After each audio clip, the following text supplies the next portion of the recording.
libro de Josué, capítulo 7, en el verso 1. Y vamos a estar muy atentos hoy a la palabra. Dice: pero los hijos de Israel cometieron una prevaricación en cuanto al anatema, porque Acán, hijo de Carmí, hijo de Sabdí, hijo de Sera, de la tribu de Judá, tomó del anatema, y la ira de Jehová se encendió contra los hijos de Israel. Subraye la palabra prevaricación, que quiero compartir un poquito de eso esta noche. Pero los hijos de Israel cometieron una prevaricación en cuanto al anatema, porque Acán tomó del anatema, y la ira de Jehová se encendió contra los hijos de Israel. Voy a pedirle que cierre sus ojos. Cierre sus ojos, por favor, y abra su mente y su corazón. Y vamos a pedirle al Espíritu de Dios. Dígale usted: Señor, yo necesito que tú ministres a mi vida, Señor.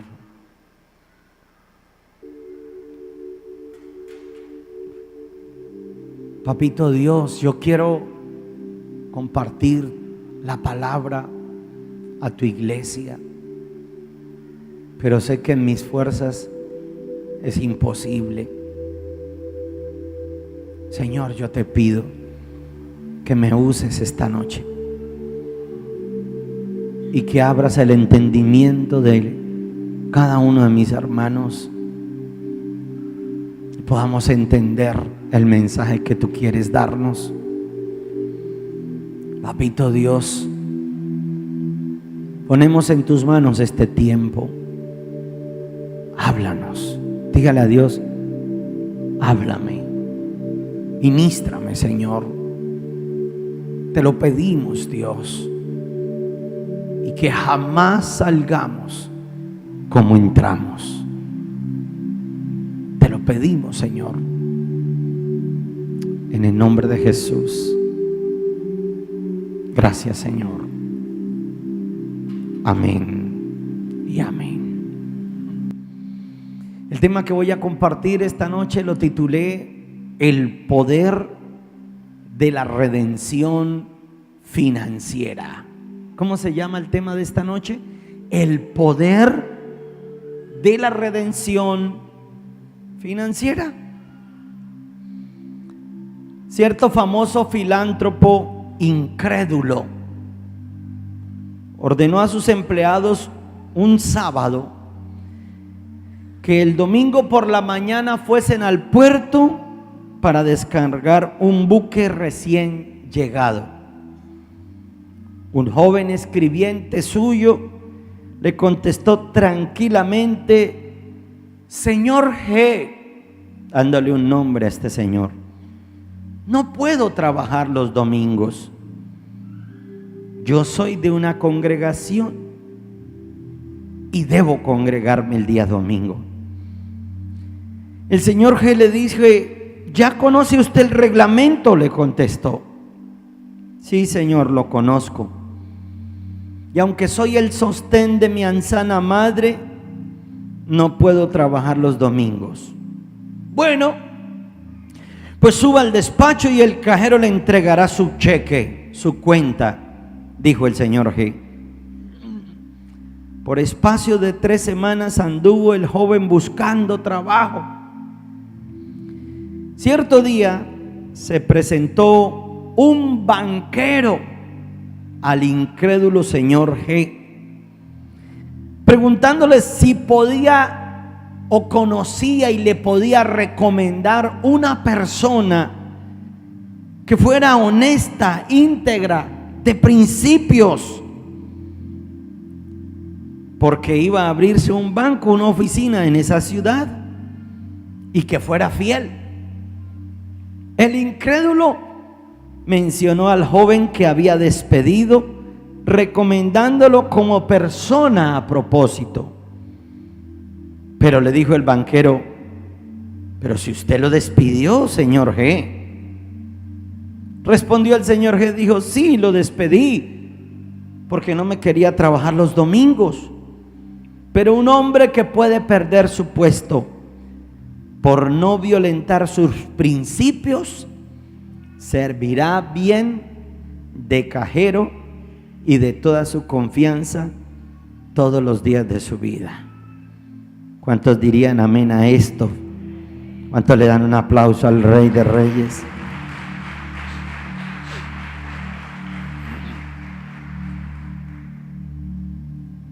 Lo que quiero compartir con ustedes es que la prosperidad viene por causa de los principios que nosotros practiquemos.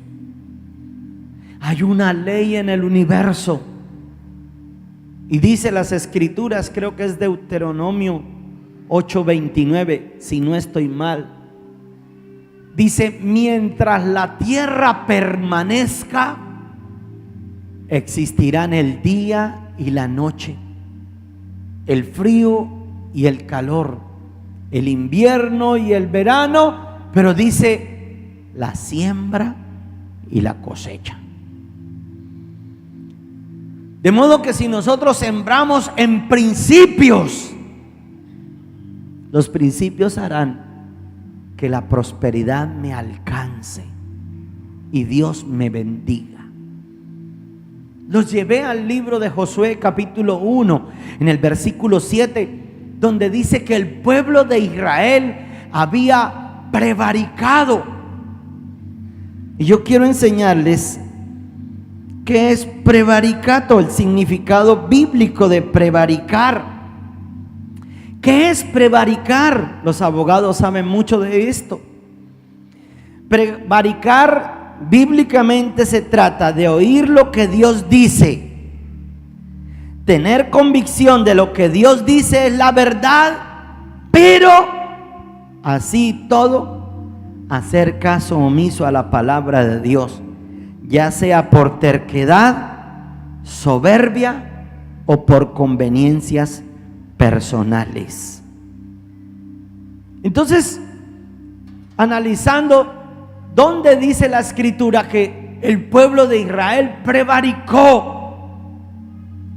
Y cuando Josué salió con el pueblo de Dios, tenía la promesa de Dios que nadie podría hacerle frente en todos los días de su vida. Yo quiero que lo veamos en las pantallas, en el libro de Josué capítulo 1, en el versículo 5 hasta el 7.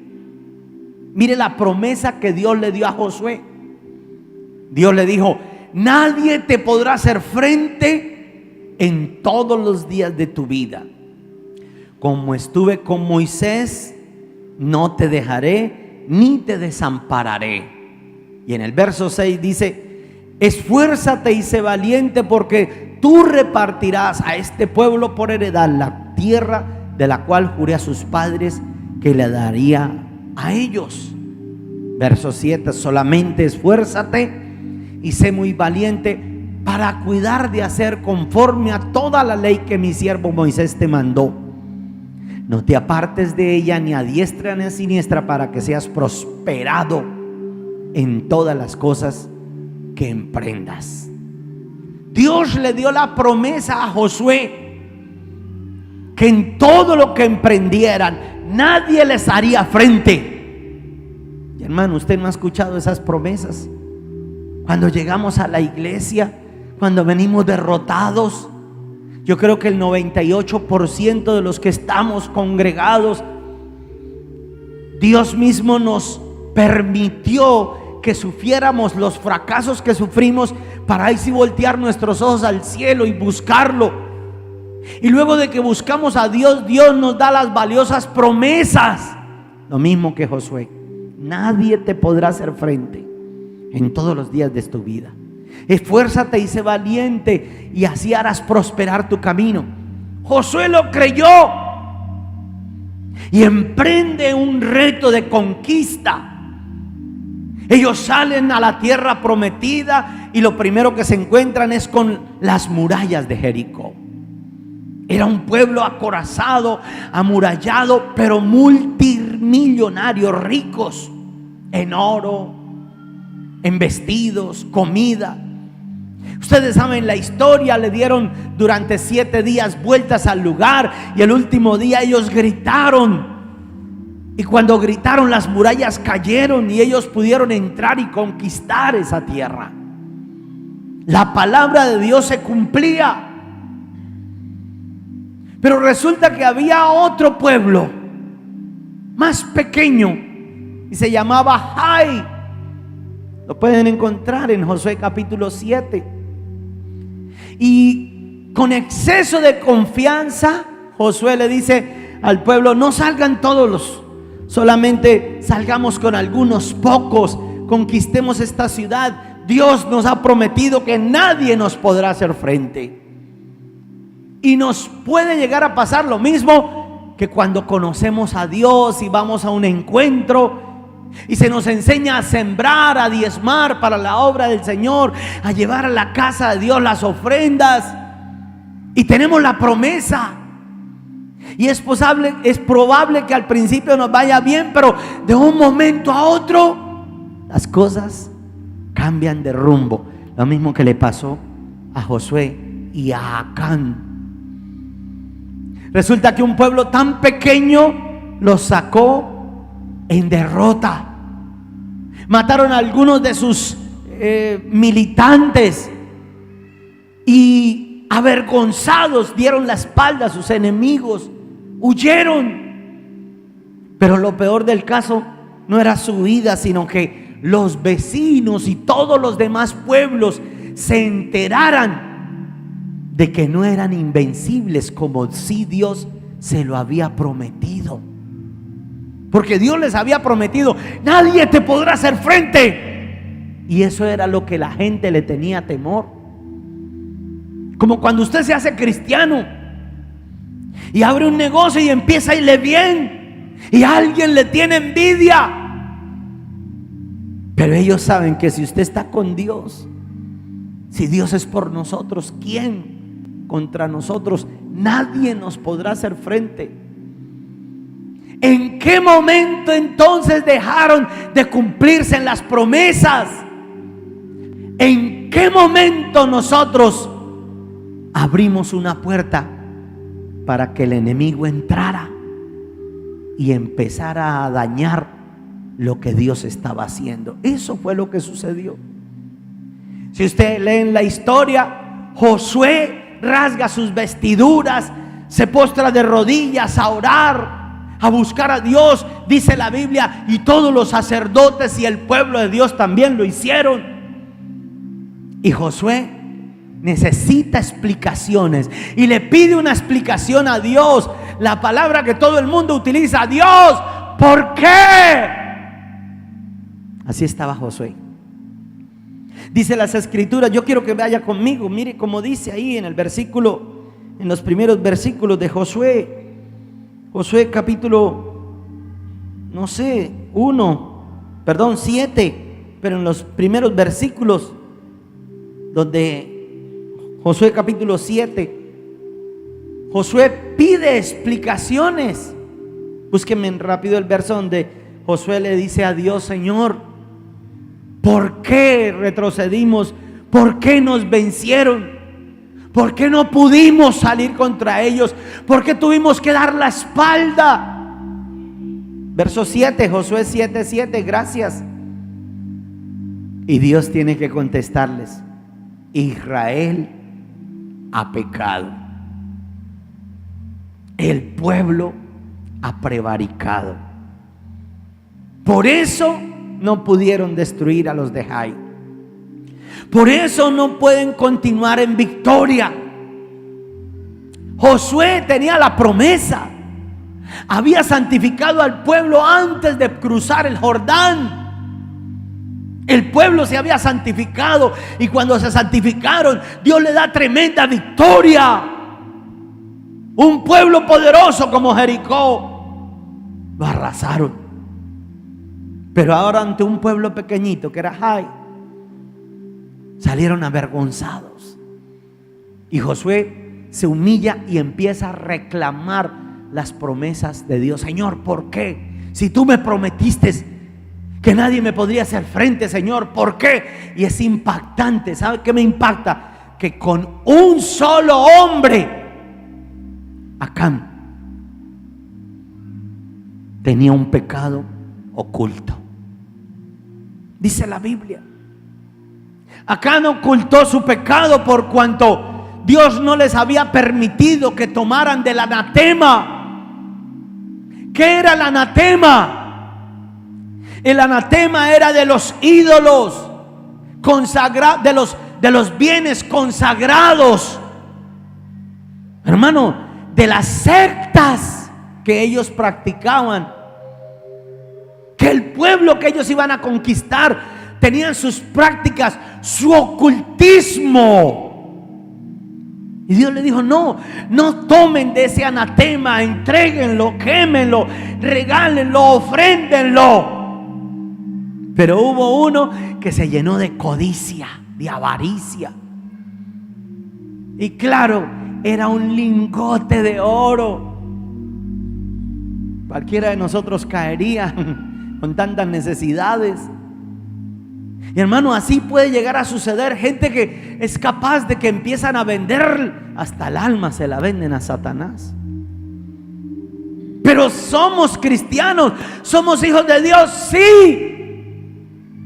Pero empezamos a otorgarle lugares al diablo, a hacer prácticas de ocultismo. Miren lo que dice las Escrituras. Romanos capítulo 6, en el versículo 3, dice, Romanos capítulo 6, verso 23, dice: porque la paga del pecado es muerte, mas la dádiva de Dios es vida eterna y salvación. Hermano, cuando usted se pregunte por qué las cosas me están saliendo mal, por qué no tengo libertad financiera, por qué nada de lo que hago me va bien, no le eche la culpa a Dios, porque Dios le va a contestar lo mismo que le contestó a Josué: ustedes prevaricaron. ¿Y la prevaricación en qué consiste? Que ya conociendo el precepto de Dios, conociendo la palabra de Dios, y todavía hacen lo que se les da la gana. Con todo respeto, le pido que me perdonen por esas palabras. Todavía infringen la ley y creen que no van a tener ninguna consecuencia. Eso fue lo que le pasó a Adán y a Eva. Dios le dijo: Adán y Eva, de todos los árboles pueden comer, mas de este que yo quiero reservarme para mí, no me lo toquen, no lo coman, es el mío. Y ellos, conociendo la palabra de Dios, ustedes podrán recordar la conversación que tuvo la mujer con la serpiente, y la serpiente viene y le dice: con que Dios te ha dicho, no coman de este árbol. Y ella sabía la palabra, sí, es de lo que Dios no nos ha permitido. Nos permitió comer de todos, pero de este árbol no. Prevaricó porque conocía el mandamiento, siendo hija de Dios. Por eso yo a veces le advierto a la gente: horrenda cosa es caer en manos de un Dios vivo. Mejor hubiera sido no conocerlo, a conocerlo y tratar de burlarse de Dios. Es lo peor que le puede suceder a uno. Cada vez que usted se congregue, cada vez que usted venga a escuchar palabra, cada vez que usted lea las Escrituras, se hace más responsable. Y por ende, al que más se le da, más se le demandará. Josué hace un reclamo: ¿en qué hemos fallado? Y Dios le dice: tomaron del anatema. Hicieron cosas. Yo quiero que vaya conmigo al libro de Eclesiastés capítulo 10. En el verso 1, Eclesiastés capítulo 10, versículo 1 dice: las moscas muertas hacen heder y dar mal olor al perfume del perfumista. Así una pequeña locura al que es estimado como sabio y honorable. Léalo bien y haga un compendio de lectura. Las moscas muertas hacen heder y dar mal olor al perfume del perfumista. Y termina diciendo: así una pequeña locura al que es estimado como sabio y honorable. Empezamos a cederle entonces terreno al enemigo. Empezamos a dejar de orar, a dejar de leer, a dejar de predicar. Volvemos a la ira, al enojo, a las palabras maldicientes. Y algunos se permiten ver pornografía, practicar el ocultismo. Gente que todavía practican sus ritos ocultistas diabólicos, pero quieren el favor de Dios. Prevaricato. El anatema lo están llevando a su propia casa y no han entendido. Ahora mire lo que dice en el libro de Proverbios capítulo 26 versos 2 y 3. Yo quiero que usted y yo lo leamos, porque la maldición no es sin causa. Dios no castiga, pero corrige. Mire, como el gorrión en su vagar y como la golondrina en su vuelo, así la maldición nunca vendrá sin causa. Y en el verso 3 dice: el látigo es para el caballo y el cabestro para el asna, pero la vara para la espalda del necio. La maldición no viene sin causa. Usted no puede decir que es que usted sí es de malas, que ahora que más se ha consagrado. Puede ser que se quiera consagrar, mas no lo ha hecho como debiera. Ha prevaricado. Está tomando del anatema.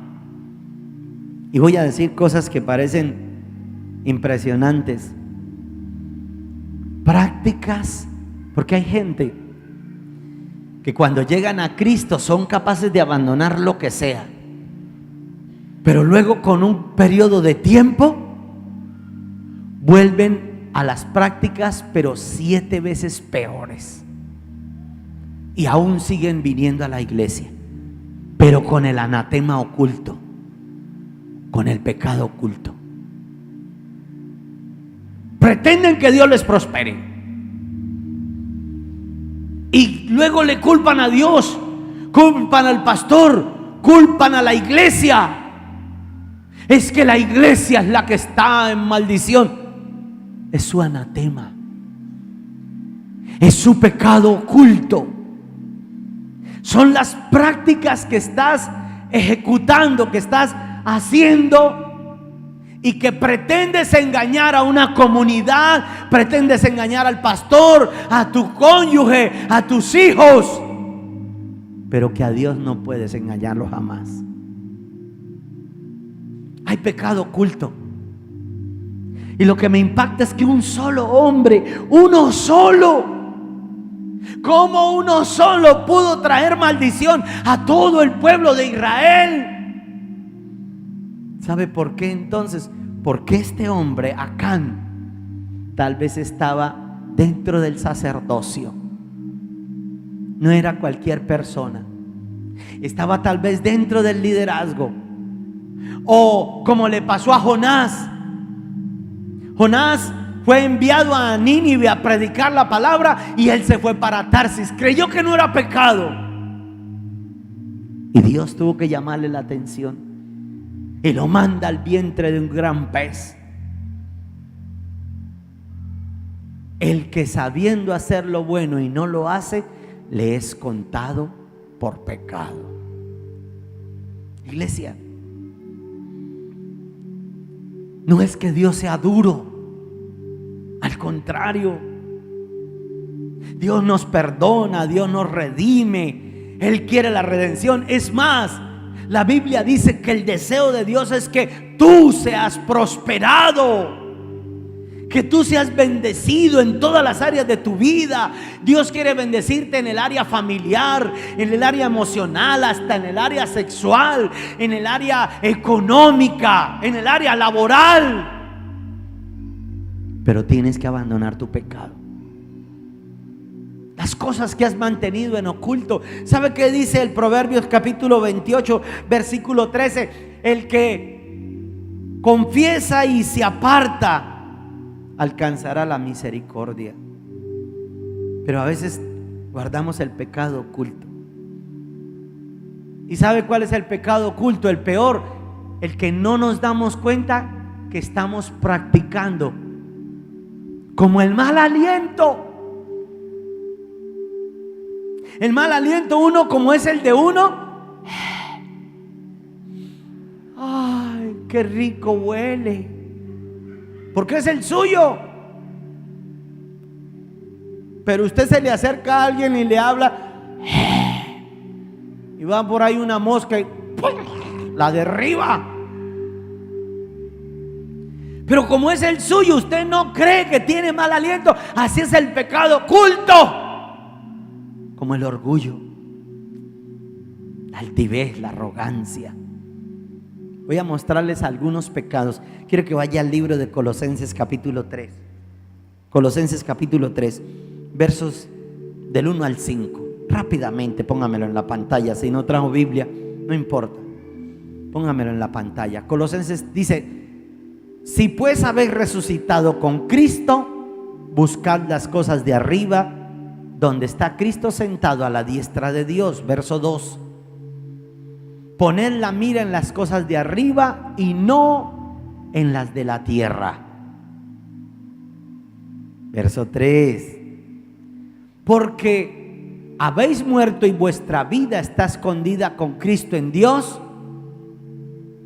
Cuando Cristo vuestra vida se manifieste, entonces vosotros también seréis manifestados con Él en gloria.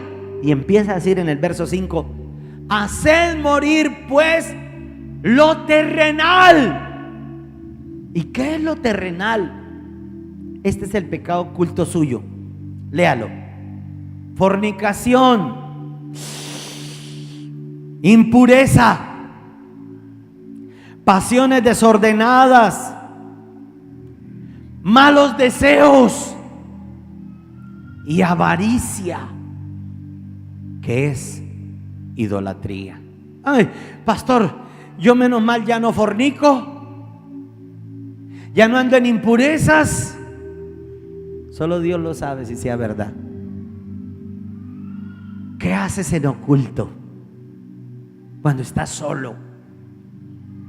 La verdadera integridad se mide es cuando nadie lo está viendo y tú tienes tus propios pensamientos. Y luego ahí mismo en Colosenses, en el versículo 7 y 8, quiero que lo miren. Después de que dice malos deseos, en las cuales vosotros también anduvisteis en otro tiempo cuando vivías en ellas. Pero en el verso 8 dice: pero ahora, ¿cuándo? Dice: dejad también vosotros todas estas cosas. Escriba conmigo: ira. Levanten la mano los que ya no se airan. Ninguno podemos. Enojo, malicia, blasfemias, palabras deshonestas de vuestra boca. Y en el verso 9 dice: y no mintáis. No mintáis los unos a los otros, habiendo despojado del viejo hombre con sus hechos. Iglesia, la maldición financiera, la escasez financiera, la pobreza, la ruina, la deuda, vienen es por causa del pecado. Y hay tantos pecados que nosotros ni conocemos, ni sabíamos que eran pecado. Personalmente, un día me encontré con Deuteronomio capítulo 28, desde el verso 15 en adelante.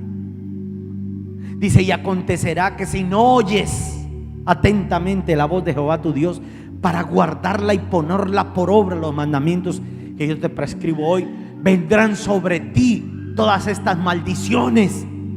Y empieza una serie de maldiciones, 60 y pico de versículos de maldiciones. Maldito al entrar, maldito al salir, maldita tu canasta, tu arteza de amasar, maldito el fruto de tu vientre, las crías de tus vacas, los rebaños de tus ovejas, maldita será. Y empiezan una serie de maldiciones. Pero la causa de la maldición y la ruina financiera es por causa del pecado. Y a veces nosotros nos creemos que yo no robo, yo no mato, yo no le hago mal a nadie, yo soy muy bueno. Y esta mañana me confrontó un mensaje que si Jesús viviera en mi casa, si Jesús viviera en mi iglesia, si estuviera sentado ahí al lado suyo, que sí lo está efectivamente, si todos los actos que nosotros hacemos fuéramos conscientes que Jesús está ahí mirándonos, que está siguiéndonos, uno no haría todo lo que a veces hace. Es impresionante. Ahora, yo sé que no es tan fácil. Pastor, yo quiero ser próspero y yo me propongo, yo dejo de pelear con mi señora, porque una de las causas por las cuales Dios no oye al hombre está en Primera de Pedro capítulo 3 versículo 7. Dice que Dios no escucha la oración del hombre cuando no trata a su mujer como vaso más frágil.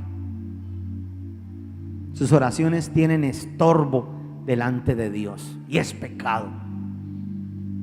Un día yo le pedí una palabra rema a Dios: Señor, dame una palabra rema, porque yo estaba ya orando por Yolandita, por mi esposa. Y una de las palabras remas que me dio Dios es: hoy mismo te haré mi yerno. Delante de Dios, así me lo dijo Dios. O sea que ella es su hija y yo no. Si yo también. Pero me daba a entender que como todo padre responsable y que ama a su hija, está dispuesto a hacer lo que sea necesario por su muñeca, por su hija. Así era Dios con ella, con Yolandita. Wow. Y dije: está bien, suegro. Si tú supieras, si fueras consciente de que Jesús es el papá de tu esposa, ¿la tratarías así, sabiendo que Él está ahí mirándote? Y así como la tratas, impresionante. Uno atrae la maldición financiera. No le eches más la culpa al gobierno, no le eches más la culpa al Estado, al alcalde. Es que mi mamá o mi papá no me ayudan, es que se encizañó el destino contra mí. No, haz algo, haz esto. Te voy a dar 3 consejos rápidamente. Número 1, confiesa tu pecado. No lo calles más. Vaya de Proverbios 28:13, léalo conmigo ahí, que aparezca en las pantallas. Proverbios 28:13 dice: el que confiesa su pecado y se aparta, alcanzará su misericordia. Mas el que encubre su pecado, subraya la palabra donde dice: no prosperará. Mire, ahí lo coloqué en las pantallas. Ahí dice: el que encubre, o sea, el que se hace el de la vista gorda. La gente le está diciendo, el cónyuge le dice, pero no mires más esa televisión inmunda, esos programas, no los mires más. ¿Qué haces con esas amistades que no te convienen? Grupos de WhatsApps inmundos. Yo he tenido que sentar mi posición como pastor. Un día crearon un grupo en un partido, en un movimiento político, y empezaron fue con groserías. Inmediatamente les dije, señores, no comparto sus mensajes, por cuanto soy pastor, me salgo de este grupo. Muérete que chao y amén. Les senté mi posición espiritual. Y quien quiera estar en mis grupos o que yo pertenezca a sus grupos, va a tener que aprender a ser íntegro en sus mensajes. Que sepan que soy un verdadero hijo de Dios, que no me avergüenzo de Jesucristo, al cual le sirvo con toda mi mente, mi alma y mi corazón.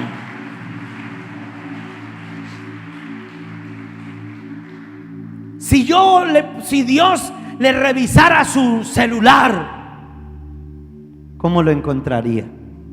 ¿Qué mensajes carga? ¿Qué imágenes? ¿Qué videos? ¿Qué WhatsApps? Pecado oculto. Pecado oculto. Prácticas de ocultismo. Pero queremos que Dios, que porque vengo a la iglesia, el hecho de que usted entre a la iglesia no significa que ya sea un hijo de Dios.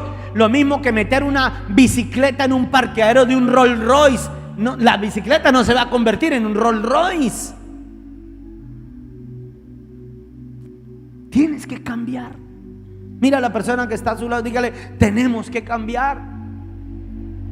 Tenemos que confesar mi pecado. Confesarlo, lo primero que tengo que hacer es confesarlo ante Dios, ser sincero. Y lo segundo, apartarme de ese pecado.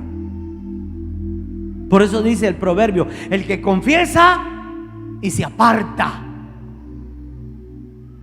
Porque el que lo encubre no va a ser prosperado. Hay anatema debajo de su tienda. En su casa hay pecado. Hermano, mire, voy a decirles cosas, de verdad me da vergüenza decirlo, pero aún siendo ya pastor, el Espíritu Santo me traía a la memoria cosas, fechorías que yo había cometido en mi vida cuando era mundano, y como no las había confesado, estaban todavía ahí latentes. Habían argumentos. Y yo tenía que, Espíritu Santo, tuve que decirle un día, Espíritu Santo de Dios, de por Dios, recuérdame todas las cosas, porque quiero desenmascararlas, traerlas a la luz, aplicarle la sangre del Cordero de Dios que me redime, con tal que el enemigo no tenga ni un solo argumento más de mí. Y así fue. Me metí otros 7 días de ayuno, y empieza el Espíritu Santo a recordarme cosas que a uno se le habían olvidado, y tuve que confesarlas y prometerle a Dios, jamás volveré a practicarlas. Confieso y me aparto, y Señor, tú me bendecirás, tú me prosperarás por causa de mi obediencia, en el nombre de Cristo Jesús. Y así lo va a hacer con ustedes.